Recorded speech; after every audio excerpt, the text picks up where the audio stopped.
አለበቂ ምክንያት መከልከል ተገቢ አይደለም። ይሄን ደግሞ የሚመለከተው ክፍል ሊያስብበት ይገባል። ምክንያቱም እንደ ዜጋ አንድ ሰው በመብቱ የሚሰማው ነገር ለማድረግ እንደ ማንኛውም ሙዚቀኛ ሙዚቃችን ለማቅረብ ተገቢው ፈቃድ ሊሰጠን ይገባል።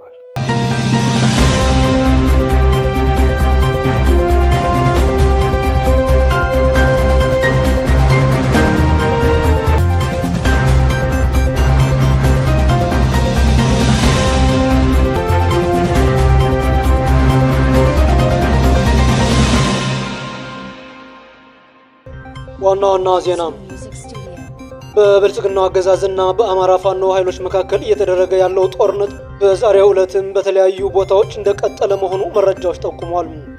የአገዛዙ ሰራዊት የአማራ ማህበረሰብ ንብረት የሆነውን የምግብና የቁሳቁስ ግብዓትን እንዲሁም የቀንድ ከብት ጭምር እየዘረፈ መውሰዱ ቀጥሏል ተብሏል።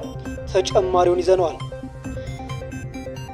የውጭ ሀገራት ባለስልጣን ሳይቀሩ ሰዎች እንዲያዳምጡት የጋበዙትና በዓለም አቀፉ ማህበረሰብ ተወዳጅነትን ያተረፈው ሰሞኑን የወጣው የድምፃዊ ቴዎድሮስ ካሳሁን ቴዲ አፍሮ ዘፈን በመድረክ በክለቦችና በሬዲዮ ጣቢያዎች ለስርጭት እንዳይውል መከልከሉ ተሰማ። በቁራ ጩኸት አንደነብርም በማለት የተናገረው አብይ አህመድ በትናንትናው ዕለት የቴዲ አፍሮ የቅርብ ወዳጅ የሆኑና የስራ ባልደረቦቹ በአገዛዙ አፋኝ ቡድን ታፍነው እንደተወሰዱ ተነግሯል። ተጨማሪውን በዝርዝር ይዘነዋል። የትግራይ ጊዜያዊ አስተዳደር ፕሬዝዳንት ታደሰ ወረደ ህዝባዊ ወያነ ሓርነት ትግራይ ህወሓት ከ6 ዓመታት በፊት በክልሉ በተካሄደው ምርጫ የተቋቋመው ምክር ቤትን እንዲመለስ ያስተላለፉት ውሳኔ የፕሪቶሪያውን ስምምነት ውድቅ የሚያደርግ ነው ሲሉ ተችቷል። ጄኔራል ታደሰ ወረደ መግለጫ በሰጡበት ማግስትም ህወሓት ከተሰደደበት አክሱም ተመልሶ በመቀለ ከተማ ላይ ህዝባዊ መንግስታችንን ለመመከት በሚል መርሃ ግብር የዞንና የወረዳ አመራሮችን በአደራጅ ሰብስቦ ዳቦ ሲቆርስ እንደዋለ ተነገረም።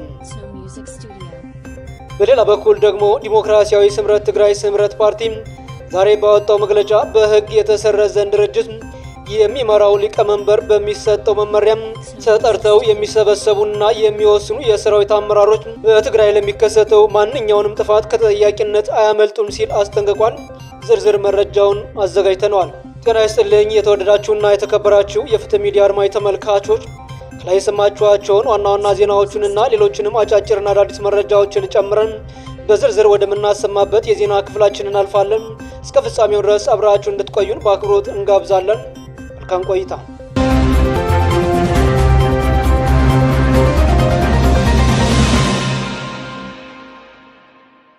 በብልጽግናው አገዛዝና በአማራ ፋኖ ኃይሎች መካከል እየተደረገ ያለው ጦርነት ዛሬው ዕለትም በተለያዩ ቦታዎች እንደቀጠለ መሆኑ መረጃዎች የጠቆሙ ሲሆን የአገዛዙ ሰራዊት የአማራ ማህበረሰብ ንብረት የሆነውን የምግብና የቁሳቁስ ግብዓት እንዲሁም የቀንድ ከብቶችን ጭምር እያወደመና እየዘረፈ መውሰዱን ቀጥሏል ተብሏል። በሸዋ ጠቅላይ ግዛት ይፋት አውራጃ ጣምራ በር ወረዳና በአንጾኪያ ገምዛ ወረዳዎች በውስጥ በሚገኙ አርሶ አደሮች ላይ የአገዛዙ ጦር ሰራዊት አባላት መጠነ ሰፊ የንብረት ዝርፊያና የሰብአዊ መብት ጥሰት እየፈጸመ መሆኑ የአካባቢው ነዋሪዎች ተናግረዋል። አንድ ደበበ አበበ የተባለ አርሶ አደር 7 ኩንታል ማሽላ 1600 ጥሬ ብርና አንድ ጭነት ባቄላ 2 የፍየል ሙክትና አንድ የሞባይል ስልክ የተወሰደባቸው ሲሆን ወይዘሮ የትምወርቅ ንጉሴ የተባሉ አንዲት አቅመ ደካማ እናት ደግሞ 10 ኩንታል ማሽላ 2 ኩንታል ጤፍና አንድ የፍየል ሙክት ሲወሰድባቸው ሌሎች አርሶ አደሮችም በርካታ ሀብትና ንብረታቸው ተዘርፎ እንደተወሰደባቸው ተነግሯል። በተጨማሪ መረጃዎች እንደገለጹት ከሆነ ደግሞ 9 ከብቶች የተዘረፉበት ግለሰብ ንብረታቸውን ለማስመለስ ሲጠይቁ አርሶ አደሮቹን 81 ሺህ ብር እንዲከፍሉ መጠየቃቸውን አክለው ገልጸዋል።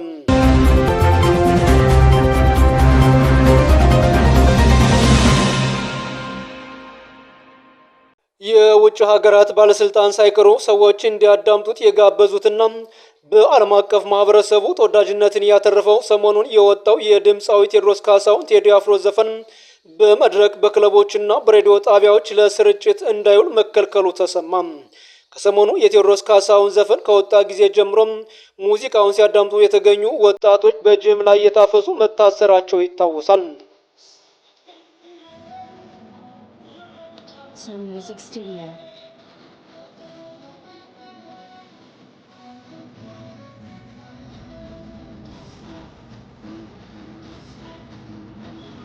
Snow Music Studio.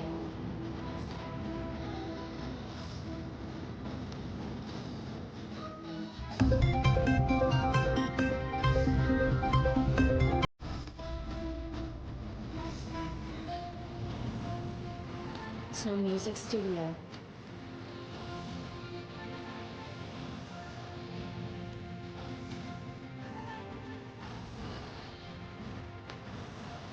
Snow Music Studio.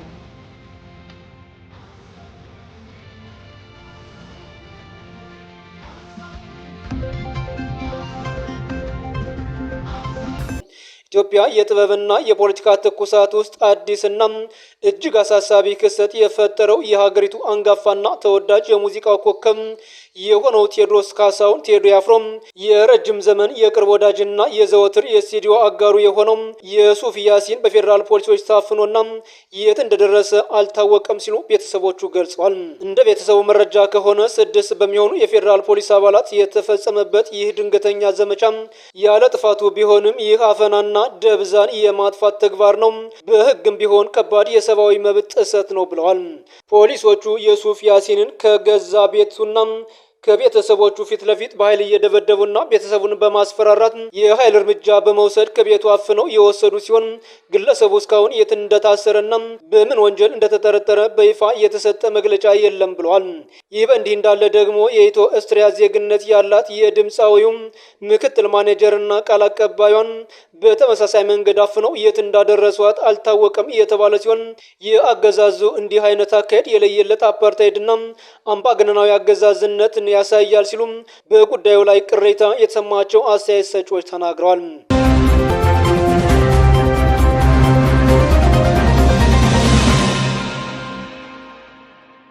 የትግራይ ጊዜያዊ አስተዳደር ፕሬዝዳንት ታደሰ ወረደ ህዝባዊ ወያነ ሓርነት ትግራይ ህወሓት ከ6 ዓመታት በፊት በክልሉ በተካሄደው ምርጫ የተቋቋመው ምክር ቤት እንዲመለስ ያስተላለፈው ውሳኔ የፕሪቶሪያውን ስምምነት ውድቅ የሚያደርግ ነው ሲሉ ተቹም። ፕሬዝዳንቱ የሚመሩት ካቢኔና የመንግስት መስሪያ ቤቶች መደበኛ ስራቸውን እንዲቀጥሉም የገለጹ ሲሆን ፕሬዝዳንቱ ከጦርነት በፊት የነበረው መንግስት ወደ ቦታው እንዲመለስ መወሰኑ ለፕሪቶሪያው ስምምነት የሚያስገኘው ጥቅም እንደማይኖር ገልጸው ጊዜያዊ አስተዳደሩ የተቋቋመው የሉዓላዊነት ስልጣን ባለቤትነትና የህዝብ ውሳኔ ሰጭነት መገለጫ የሆነው ምክር ቤት ለሰላም ሲባል ወደ ጎን ተደርጎ እንደሆነም በመጥቀስ አሁን ግን 2.8 ሚሊዮን ገደማ ህዝብ የመረጠው የትግራይ መንግስት ምክር ቤት ወደ ስራ እንዲመለስ መወሰኑን ገልጿል።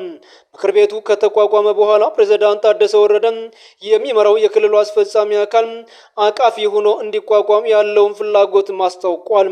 ጄኔራል ታደሰ ወረደ ይህንን ይበል እንጂ እሱ መግለጫውን በሰጠበት ማግስት ህወሓት ከተሰደደበት አክሱም ተመልሶ መቀለ ከተማ በመምጣት ህዝባዊ መንግስታችን ለመመከት በሚል መርሃ ግብር የዞንና የወረዳ አመራሮችን በአዳራሽ ሰብስቦ ዳቦ ሲቆርስ እንደዋለ መረጃዎችም የጠቆሙ ሲሆን በዚህ ስብሰባ ላይ በጌታቸው ረዳ የሚመራው ስምረት ፓርቲ ከባድ ማስጠንቀቂያንም ሰጥቷል።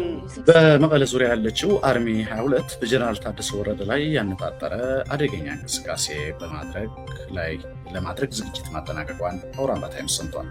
ከሰሞንኛው የአክሱም ስብሰባ በኋላ በስብሰባ ላይ የተወሰነውን ህገወጥ ውሳኔ ወደ ተግባር እንድትቀይር ተልዕኮ የተሰጣት የመጀመሪያው አርሚ ሆናለች ብለዋል የአውራምባ ታይምስ ምንጮች። ፕሪቶሪያ ፈርሰዋል፣ ለጊዜያዊ አስተዳደሩ እውቅና ሰጥም፣ ለጊዜያዊ አስተዳደሩ የጸጥታ ድጋፍ የሚሰጥ ማንም አካል ላይ እርምጃ ይወሰድበታል የሚል መመሪያ ማስተላለፏንም ሰምተናል። ተመልካቾች፣ ዲሞክራሲያዊ ስምረት ፓርቲ ስምረት ዛሬ ባወጣው መግለጫ በህግ የተሰረዘ ድርጅት የሚመራው ሊቀመንበር በሚሰጠው መመሪያ ተጠርተው የሚሰበሰቡና የሚወስኑ የሰራዊት አመራሮች በትግራይ ለሚከሰተው ማንኛውንም ጥፋት ከተጠያቂነት እንደማያመልጡ አስጠነቀቀም። ፓርቲው የኋላ ቀር ቡድን ሲል የጠራው የህወሓት አመራር ለስልጣንና ለግል ጥቅሙ ሲል የፕሪቶሪያውን ስምምነት በግልጽ የጣሰና ህዝብን ወደ ጎን ጦርነት የሚመልስ አደገኛ ውሳኔ እያሳለፈ መሆኑን በመግለጽ በህግ የተሰረዘ ድርጅት የሚመራው ሊቀመንበር በሌለው ስልጣን በሚጠራው ስብሰባ ላይ የሚሳተፉ የሰራዊት አመራሮችን ክፉኛ የተቻቸው ሲሆን በተጠራው ስብሰባ ላይ የሚሳተፉና ውሳኔ የሚያሳልፉ የሰራዊት አመራሮችን በትግራይ ለሚከሰተው ሁለገብ ጥፋት በወሰኑት ልክ ከተጠያቂ ተጠያቂነት እንደማያመልጡ ሊያውቁት ይገባል ሲል ድርጅቱ አስታውቋል። ሰራዊቱ የዚህን ቡድን የፖለቲካ መጠቀሚያ ከመሆን ወጥቶም ውስጣዊ አንድነቱን እንዲያጠናክርና ከህዝብ ከሚነጠለው የእብደት ውሳኔ እንዲርቅ ጥሪ አቅርበዋል። ስምረት በመግለጫው አክሎም ይህ ቡድን በጀግኖች ወጣቶች መስዋዕትነት የተገኘውን የፕሪቶሪያውን የዘላቂነት የግጭት ማቆም ስምምነት ራሱ እንዳፈረሰው በይፋ ማወጁን ገልጿል። ይህ ቡድን ለፖለቲካ ልዩነት በሰላም ሂደት ፋንታም የጦርነትና የኃይል መንገድን ቀዳሚ ምርጫው በማድረግ የህዝባችን የሰላም ፍላጎት ንቆና ውድቅ አድርጓል ብሏል። በተጨማሪም ቡድኑ ከሻቢያና ከፋኖ ኃይሎች ጋር በመሰለፍ ትግራይን የጦር ማዕከል ለማድረግ የጦርነት ዳንኪራ እየመጣ መሆኑን ስምረት በመግለጫው ከሷል። የተወደዳችሁና የተከበራችሁ አድማጭ ተመልካቾች ለዛሬ ያዝናቸው አጫጭር መረጃዎች እነዚህን ይመስሉ ነበረ። በቀጣይ በሌላ መረጃ እስከምንገናኝ ድረስ ጤና ይስጥልኝ።